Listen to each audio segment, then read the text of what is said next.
I'm Nathan Rutherford, and welcome to Myth Madness. This is the 20th episode of Myth Madness, and we are coming closer to the end of my first episode series on Greek mythology. In this series, I started with the episodes dealing with the Greek creation stories, how the universe was created, where the gods came from, and where humans came from. Then I began episodes dealing with each Olympian god.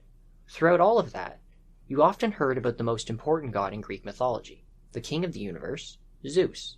But unlike with the other gods and goddesses, I haven't yet done a specific episode on Zeus.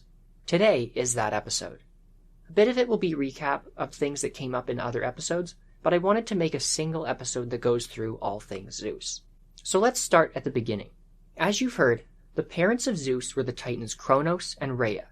Zeus was technically the youngest of their children, but Kronos was told by his father Uranos that he would be overthrown by one of his own children, so Kronos tried a new method of birth control, swallowing each of his children whole as soon as they were born. But by the time she is pregnant with her youngest son Zeus, his mother Rhea was fed up. She devised a plan to give birth to Zeus in Crete and have him raised in secret. In place of Zeus, a stone was dressed up and swaddled like a baby and taken to Kronos. Kronos swallowed it and had no idea that it was just a stone and that his real son was safe and sound and hidden away. The Greek Apollodorus gives additional details. He says that Zeus was brought to a cave on Mount Dicte in Crete and put in the care of nymphs and a goat, who is sometimes said to be also a nymph. In some versions, Zeus is fed honey from bees. The infant Zeus is also protected by a group of armed spirits called the Curetes. The Curetes dance around the baby, and they clang their spears and shields together to drown out the noise of his crying. Zeus quickly grows up, increasing his strength and preparing to challenge his father. Once Zeus was ready to fight his father, either Gaia or a younger titan named Metis tricks Kronos into taking a solution that will cause him to vomit. Kronos throws up the stone that was made to look like the infant Zeus, and then vomits up Zeus's siblings in reverse order. This now makes Zeus the oldest. Zeus and his brothers and sisters established their homes and base of operations on Mount Olympus. In the real world, the mountain is located in Thessaly, a region in northern Greece. Next, on the advice of Gaia, Zeus goes to Tartarus, the darkest part of the underworld, which serves as a dungeon for immortals.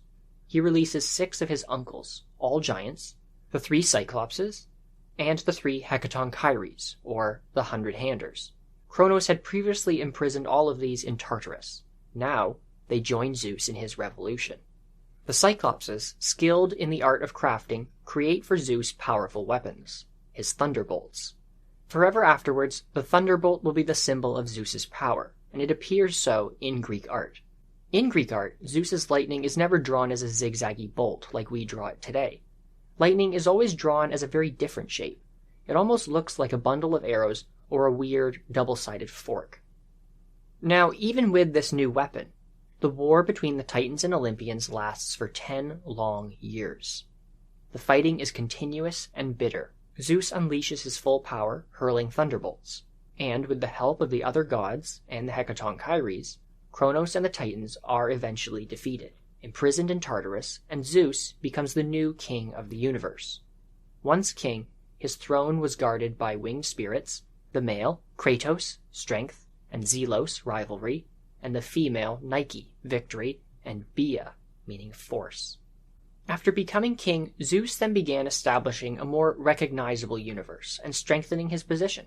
This is done by Zeus in a few different ways, but one way is through his sexual partnerships. Zeus's first partner is Metis, the young titan that in some versions helps him defeat Kronos. Metis's name means cunning intelligence, or cleverness. This is an important detail that I'll come back to. Metis becomes pregnant with a daughter, Athena, a goddess who will be equal to Zeus in strength and intelligence. At that point, Gaia returns, and she tells Zeus that Metis will next conceive a son who will be more powerful than Zeus and become a new king of gods and mortals. To prevent that, Zeus swallows Metis while she is pregnant with Athena. Athena will continue to grow inside Zeus, and eventually be born when Zeus complains of headaches and has his skull split open to release her. Her mother Metis, who will remain inside Zeus forever, acts as his counselor and whispers all of her wisdom to him. Zeus's next partner is Themis, another titan. Themis is the titan of the natural order of things, divine law, tradition, and sometimes justice. Their daughters are the Horae, a group of goddesses who are responsible for the seasons. Themis acts as Zeus's counselor and was also seated next to his throne, as she sits leaning towards him. In addition to Themis, Zeus also struck up a relationship with Mnemosyne, another Titan, the goddess of memory. She and Zeus slept together for 9 nights, and their daughters are the 9 Muses, the goddesses of the arts. In some versions, Zeus is also with a mysterious Titan named Dione, and their child is Aphrodite, the goddess of love. And finally, Zeus is married to Hera, his sister, an Olympian, and the goddess of marriage. Zeus and Hera have children, and they are Ares, the god of war, Eileithyia, the goddess of childbirth, Hebe, the goddess of youth, and sometimes also Enyo, a goddess of war, who may be the same as Eris, goddess of discord. In one source, another one of Hera and Zeus's children is a poorly known underworld goddess named Angelos. Through all these relationships, we have cunning and intelligence, law and justice, memory, the arts, marriage, war, childbirth, and youth, which are all associated with Zeus in some way. And then, Zeus gets his own trusty lieutenant in the form of Athena to top it off. Zeus and Hera are some of the few Greek deities that actually are considered to be married, but that doesn't seem to have mattered to Zeus. He had a number of extramarital affairs with other immortals and even humans. In so doing, he became the father of some of the other major Greek gods and goddesses. With another Titan, named Leto, Zeus became the father of Artemis, the virgin goddess of hunting, and Apollo, the god of music, archery, and foreseeing the future. Zeus's wife Hera tried to prevent the births of these two, but was unsuccessful. Zeus was the father of Hermes, the Greek god of trickery, trade, and many other things. His mother was the younger Titan Maia, and she gave birth to him in secret in a cave. On Olympus, Hermes acted as Zeus's agent or diplomat. He's often described as Zeus's messenger, but he had a more active role in carrying out Zeus's will. Instead, the real messenger was Iris, the goddess of the rainbow. She was the one who carried Zeus's messages and commands.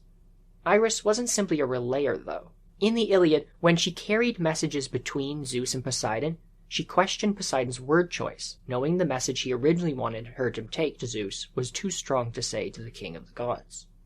With another one of his sisters, this time the goddess Demeter, Zeus was the father of the goddess Persephone. What is interesting is there are no stories of any animosity from Hera against either Demeter or Persephone. Sometimes the relationship with Demeter is listed by the Greeks as happening before Zeus's marriage to Hera. In that case, Persephone is not a product of an affair that Zeus had with Demeter. Zeus was directly responsible for marrying Persephone, against the wishes of her mother Demeter, to their brother Hades, the ruler of the underworld. Zeus allowed Hades to kidnap Persephone when she was picking flowers and take her to the underworld. Persephone eventually became queen of the dead, but was allowed to be with her mother on Mount Olympus for a portion of the year. And finally, there is Zeus's last immortal son, the Olympian Dionysus. Unlike the other gods and goddesses I've listed, his mother, named Semele, is not immortal. Instead, she was a human princess from the city of Thebes. Semele made a mistake, though. She asked to see Zeus's true divine form. In the traditional story, she was tricked into doing so by a disguised Hera. When Zeus appeared to her, with his lightning and thunder and riding a chariot, Semele was zapped and killed. Zeus ended up carrying their son Dionysus to term, taking the fetus from Semele's dead body, stitching it into his thigh, and then later giving birth to his son himself. Usually, in modern retellings of these myths, Zeus's infidelity, his cheating on Hera, is focused upon. That's basically the first thing everyone learns about Zeus. But especially when it comes to his immortal children, the important bit is that Zeus is the All-Father. He is considered the father of gods and men. They all refer to him as Father Zeus, and usually hymns speak to Zeus in the same way. It makes sense that Zeus is actually their fathers too. This is wrapped up in Zeus's other major role, being the big chief, the lord of all, the king of the universe. In ancient Greece, like with many ancient civilizations, kings were almost always men, and ideally they had to be fathers, in order to have sons to take over and be king next. The fathers of families were also the heads of those families. All of this is reflected in Zeus. In the myths, being the All-Father comes from being king of the universe, and his power as king of the universe comes from being the parent of various gods and goddesses. From the interplay between those two things comes Zeus's relationships with all the different goddesses which stand for different components of kingship and fatherhood. That being said, though, all the cheating makes for good stories. Part of the reason these myths were told over generations was because they were entertaining, and because they got stuck in people's heads. So just like gossip and reality TV today, Zeus's fathering of gods and humans is often juicy, and feature him being a cheater, a rapist, a kidnapper, and just downright terrible. But remember, Zeus was foremost a king, and through much of human history, kings have been given a license to be terrible. And we see this a lot in the stories of Zeus's mortal children. One victim of Zeus was Alcmene, a princess of Thebes in central Greece. She was especially devoted to her husband Amphitryon, and Hesiod says she was the tallest, most beautiful person with human parents. While her husband was away, Zeus arrived in the form of Amphitryon, taking on his shape. Thinking he was her husband, Alcmene was tricked into sleeping with the king of the gods. Zeus even used magic to make the single night last as long as 3. Later, Alcmene gave birth to Heracles, one of the most famous heroes of Greek mythology. An early myth, referenced by both Homer's Iliad and the Catalogue of Women, a poem from the 600s to 700s BC, tells the story of Europa. Europa was said to be a Phoenician princess, a place in what is now Lebanon. Zeus transformed into a white bull to get close to her. When she hopped on his back, he carried her away to Crete, and seduced or either raped her. According to Apollodorus, Europa's 3 sons from her relationship with Zeus were Minos, Rhadamanthys, and Sarpedon, although in the earlier Iliad, Sarpedon was not one of Europa's sons. Like with Europa, Zeus often took on animal disguises to get close to women. In another myth, we have Leda, a princess married to Tyndareus, king of Sparta. There are several versions of her seduction by Zeus. The king of the gods visited Leda in the form of a magnificent white swan. Art on Greek vases from the 300s BC show Leda embracing the swan and kissing it. And she must have also slept with this Zeus swan, as later writers say she even laid an egg afterwards. But Leda also slept with her husband Tyndareus on the same night, and became pregnant with his children too.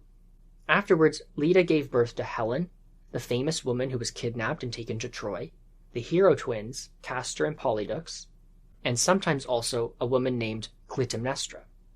Because Zeus and Tyndareus both slept with Leda on the same night, there is uncertainty about who is whose child. The different versions can't be sure either. The Iliad and the Odyssey from the 700s BC seem to suggest that Castor and Polydox's father is Tyndareus, yet they are favored by Zeus. But 2 Homeric hymns also describe them as the sons of Zeus. The poet Pindar in the 400s BC claimed that Polydeuces is the son of Zeus and Castor was his mortal brother. Much later, Apollodorus agrees with this, adding that Helen was the daughter of Zeus and Clytemnestra was the daughter of Tyndareus. It's all very confusing. It's an ancient example of a complicated blended family. For what it's worth, though, a lot of Greek heroes had 2 fathers like this. The Greek gods were basically deadbeat dads, and the hero was often named as the son of the human man. One of the strangest ways Zeus approached a woman was with Danae, the princess of Argos. Now, Danae found herself locked in a tall tower, and it wasn't because she turned into an ogre at night. Her father locked her in the tower after an oracle told him that her son would kill his grandfather. Her father didn't want to be killed, and he probably thought no men would be able to get her pregnant if they couldn't get to her. But he forgot about Zeus. Pindar tells how Zeus appeared to Danae as a golden shower, a flowing stream of gold dripping down from the top of the tower to land on top of her. It's a strange scene, and it was very popular on Greek vases from the 400s BC, and they often show Danae pulling her robe aside or using it to catch the golden drops. After coming in contact with this Zeus rain, Danae becomes pregnant. I bring this up because the gold shower myth is an example of a virgin conception. Obviously, this is then reminiscent of stories of Jesus Christ, but strange circumstances of birth and virgin conceptions are actually very common in mythology. With Greek myths, we've already had the example of Aphrodite being born from Uranus' severed genitals touching the sea. But in Chinese mythology, there is a man born from a dead body, and in Japanese myth, there is a baby found inside of Peach, and in the Aztec myths, there is a goddess who becomes pregnant after touching a falling ball of feathers. In addition to being king of the universe and the All-Father, Zeus is also viewed, at least partially, as a creator of humans. As I talked about back in the Creation of Humans episode, the Greeks had a lot of myths to explain where humans came from, and Zeus played a role in a few of them. In the more well-known story, it is the Titan Prometheus who creates humans. Probably the best source for this story is the play Prometheus Bound, written by Aeschylus around 470 to 430 BC. In the play, Zeus is not very fond of humans. He is shown as cruel, taking fire away from them, and seems to almost want to destroy humans. You can compare this Zeus to the Zeus presented by Hesiod in his poem Works and Days from a few hundred years earlier. Again, we have the story of Prometheus, and with Zeus being the bad guy. But we also have Hesiod's myth of the different ages, which I talked about way back in episode 1. In that story, there are several races of humans. Zeus specifically, but sometimes the gods more generally, created them. Zeus also destroys more than one race of humans when they no longer honor the gods, and we are told that he will destroy this one too. Another Greek myth actually gives us a method that Zeus uses to murder all humans. In Apollodorus' library, Zeus ended the Bronze Age by pouring heavy rain from the sky, and flooded the greater part of Greece. It really shouldn't come as too much of a surprise. Zeus is the storm god of Greek myth after all. And what comes with a big storm? Lots and lots of rain. In this story too, Prometheus also helps humanity. He tells a man and a woman, Deucalion and Pyrrha, to build a chest, and to get into it. The floodwaters washed the chest away, and after 9 days and 9 nights, the chest came to rest on Mount Parnassus. They got out and made a sacrifice to Zeus, who then allowed them to live and repopulate the land by throwing rocks over their shoulders that turned into the next humans. But Zeus also could like humans, and in the Iliad, he tells his wife Hera that Troy is his favorite city. Zeus's main cult center was at Olympia in southwest Greece. Funny enough, it's in a very different part of Greece than Mount Olympus. At Olympia, the original Olympic Games were held every 4 years to honor Zeus. And the Temple of Zeus was built here dating back to the 900s or 1000s BC. This is deep in the Greek Dark Ages, between Mycenaean Greece and Archaic Greece. Around 470 to 455 BC, a great 43-meter tall statue of Zeus, made out of gold and ivory, was put in the temple. The statue was there for almost 800 years, and it was considered one of the ancient wonders of the world. Unfortunately, the statue was lost and destroyed sometime in the 400s AD. There were regional differences in the worship of Zeus across different parts of Greece. On Crete, he was often called Zeus Velkanos and shown in the form of a youth or a boy. This was in parallel to the Greek myths, where the main tradition was that Zeus was born in Crete. Like Apollo, Zeus could also be a god associated with predicting the future, and at Dodona, in the northwest Greece, Zeus even had his own oracle. The Odyssey says that Zeus's priests there listened to the rustlings of leaves in the surrounding oak trees to make their prophecies. And worship of Zeus here was also linked to Dione, our mysterious mother of Aphrodite, with Zeus. And then there is the much weirder Zeus Lykios of the wild Arcadia region of Greece. The philosopher Plato says that every 9 years people would gather on Mount Lycaon and mix in human flesh with sacrificed animals, and whoever ate the human flesh would turn into a wolf until another 9 years had passed. People and archaeologists aren't sure if human sacrifice to Zeus actually took place here. There are skeletal remains that indicate sacrifice was at some time performed. This would have been around 1100 BC, so near the end of the time of Mycenaean Greece. But there is archaeological evidence that this site was already considered sacred before it was linked to Zeus Lykios. Pottery pieces have been found that go back to approximately 3000 BC. That's way before Mycenaean Greece, and way before classical Greece. If a god was worshipped on this mountain then, it wasn't Zeus. Back in the Ares episode, I shared a little bit about the Romans' god Mars, widely considered their version of Ares. Today, I want to talk about another Roman god, Jupiter, the Romans' version of Zeus. In the Ares episode, I pointed out how the Roman Mars was influenced by the Greek Ares, but that there were some important key differences. For Jupiter, though, it seems the Romans adopted the classic mythology of Zeus almost wholesale, and that this is almost complete enough to hide any truly Italian traits. Unlike with the regional cults of Zeus in Greece, the Roman Jupiter was always shown in the form of the Zeus we think of today, the lightning-wielding king of the gods. And while at first glance their names do not appear similar, in fact, they very much are. First, though, let's look at Jupiter.